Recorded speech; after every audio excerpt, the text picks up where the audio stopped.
Subject కి ఒక teacher ఉంటారు, అన్ని సబ్జెక్టులు నన్ను చదవమంటారు. ఇంత చిన్న బుర్రలో అన్ని ఎలా నింపాలి?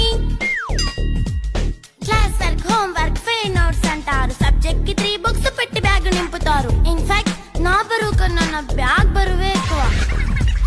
క్వశ్చన్లు, ఆన్సర్లు, సర్ప్రైజ్ టెస్టులు తమ్మి దాటుకొని మళ్ళీ స్కూల్ వాన్ ఎక్కేసి అమ్మయ్య ఇక ఇంటికి వచ్చేసామనుకుంటే మార్క్స్ తక్కువ వస్తే చెయ్యాలి అసైన్మెంట్. రిపోర్ట్ కార్డ్ చూపిస్తే ఇంట్లో ఉన్న పనిష్మెంట్. హోమ్ వర్క్ చేయమంటూ మమ్మీ చంపుతుంటుంది. ట్యూషన్ టైం అయిందని డాడీ తరుముతుంటాడు. డాన్స్ క్లాస్ కి వెళ్ళమని తాతయ్య తిడతాడు. స్నాక్స్ తిని వెళ్ళమని నాన్నమ్మ ఆపుతుంది. ఇక అన్నీ అయిపోయాక కాసేపు టీవీ చూద్దామంటే మమ్మీ ఎంట్రీ ఇచ్చింది. బెడ్ ఎక్కమంది. చిన్న నాప్ తీసేలోపు తెల్లారిపోయింది.